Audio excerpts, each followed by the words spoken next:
Hey everyone, Eternally Optimistic here, and I am here with my wonderful girlfriend, Act from Tumblr, who now goes by Gogoro Hedo. Gogoro Hedo. Yay! And we're here to talk about Determination, the second movie in the Digimon Tri series.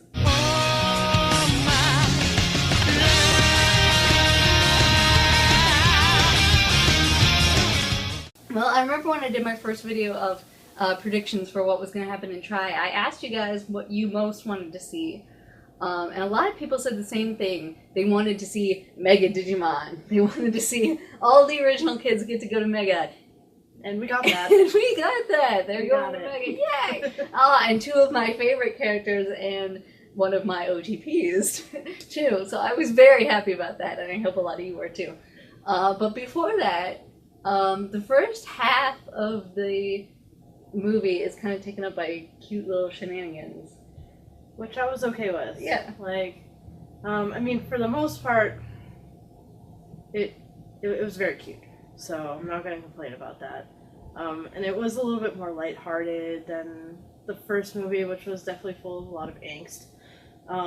So it was kind of nice to kind of have that introduction period to the new character May as well. So I think they did a good job of doing that and kind of seeing all of the characters. I mean, besides Joe. Yeah. but having all the characters do something together in a non-combat setting, because that was pretty much the whole entire first movie, was just all combat all the time for the most part. Yeah, yeah. And then also just figuring out what the heck was going on. So I think it was good. Yeah, that brings up another good point. In the first movie, the kids weren't really together until the end. Yeah, you had some people coming in at certain points until and then around the middle of the movie you have everybody kind of together, and then with the final battle with Alphamon and all that, they come together as in a battle. They do have the Ferris wheel scene. Oh yeah. But but that was just mostly Tai Chi and Yamato super angst. So yeah. But no, I think it was a good break for the series. But I think also the criticism that I can kind of agree with is that maybe there was too much fluff stuff going on in this one, but that's okay. I'm still eternally optimistic about it. Very smooth. Yeah, I would agree. I was okay with the fluff.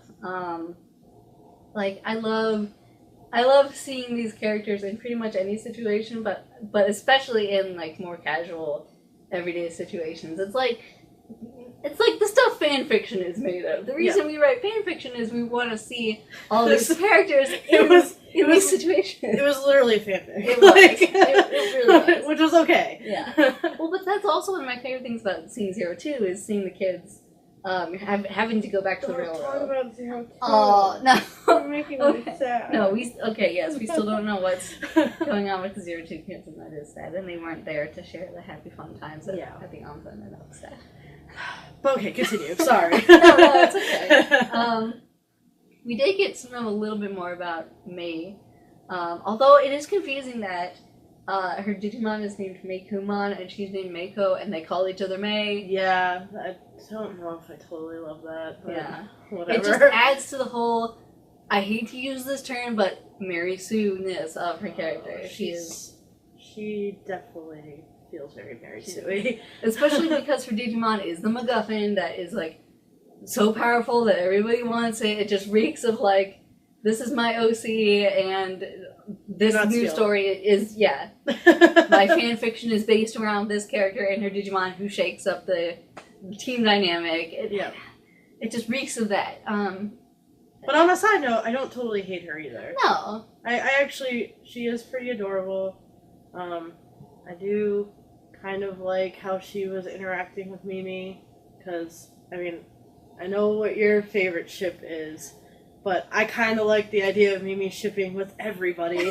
So it was just super adorable, when they got all blushy with each other, when they were, in the Hooters-esque sort of attire, so I thought that was really super cute. And I think she fits in really well with all the other female characters. I mean, like, as Mary Sui as she is, like, at least she's filling, like, the one role that, like, the Digimon team actually doesn't have, which is, like, that really super shy character. Oh, yeah. Like, yeah, that's true. and, I mean, you don't necessarily need one, but she is at least different enough from everybody else that it kind of makes her a little bit more interesting, so, I don't know. She's fun, so, or she's getting fun. Yeah, she's getting there, definitely getting there, that's So. true. And that's true, you know, we don't, a lot of anime does have that shy character in the game. Yeah, and they don't, which is nice that they aren't falling into the stereotype, but still. Right. I guess that's a nice segue to talking about Mimi and all the character development that she had. Because, I love Mimi. Yeah, she's so perfect. She's definitely... I'm hoping that the next movies are going to... Because it looks like they're doing them in pairs. So, like, Taichi and Yamato were the two that we got in the first movie. We got Mimi and Joe in this one. We're going to get Izzy and Takeru in the next one. So... and if it keeps, I actually read from one of the Tumblr people that I really like, A Hidden Path.